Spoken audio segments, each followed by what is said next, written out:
Leftist rural teacher declared president-elect in Peru. Here's a summary of the article.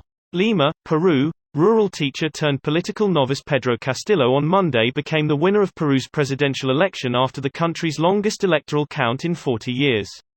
Castillo, whose supporters included Peru's poor and rural citizens, defeated right-wing politician Keiko Fujimori by just 44,000 votes. Wielding a pencil the size of a cane, symbol of his Peru Libre party, Castillo popularized the phrase "no more poor in a rich country." The economy of Peru, the world's second-largest copper producer, has been crushed by the coronavirus pandemic, increasing the poverty level to almost one-third of the population and eliminating the gains of a decade. Hundreds of Peruvians from various regions camped out for more than a month in front of the electoral tribunal in Lima, Peru's capital, to await Castillo's proclamation.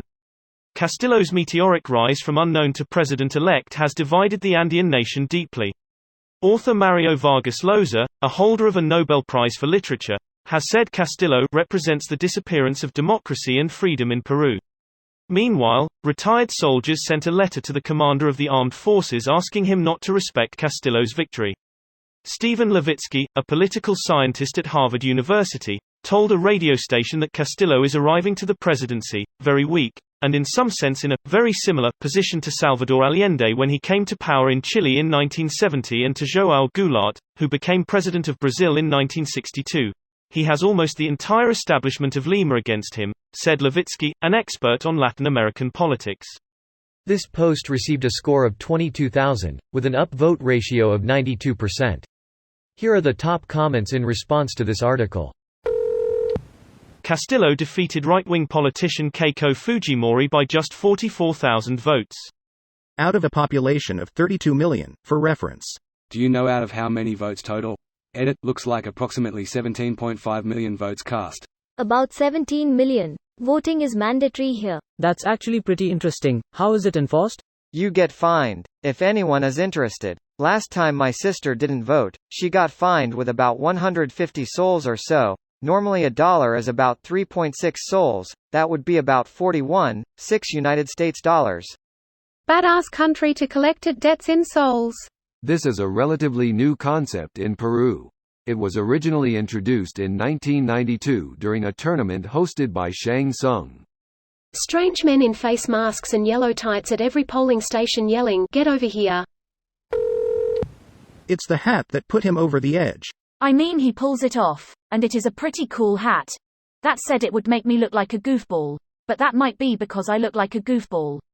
Caps do that for me. Hell, I look hideous with one, don't know why. That's quite groundbreaking.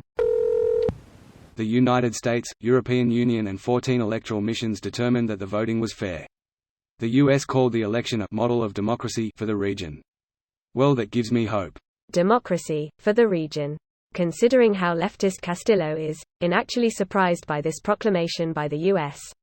It's not that surprising if you actually follow US-South America relations and not just the cherry-picked version you see on Reddit. In Venezuela, the US considered the first two elections that Hugo Chavez won to be legitimate. Greater than wielding a pencil the size of a cane, symbol of his Peru Libre party, Castillo popularized the phrase, "no more poor in a rich country." There are countries richer than Peru that could use this attitude. That's an incredible line. I hope that phrase catches around the world. I am on the USA and I hope we smarten up and follow something similar. That phrase perhaps allowed him to win the election. Even right-wing analysts here in Peru have acknowledged the power of his campaign slogan. Greater than Castillo said his life was marked by the work he did as a child with his 8 siblings, but also by the memory of the treatment that his illiterate parents received from the owner of the land where they lived. He cried when he remembered that if the rent was not paid, the landowner kept the best crops. I truly hope this peasant boy done good is able to turn things around for the poor in his country. Doubt. That reads like a populist story. Those are really common in Latin America. Although, in my opinion, Castillo is a better option, or should I say, less worse, than Fujimori. This video was automatically created by Reddit to speech. The article and comments in this video were selected from Reddit according to their upvotes, and any paraphrasing was performed by smmry.com, without any human intervention.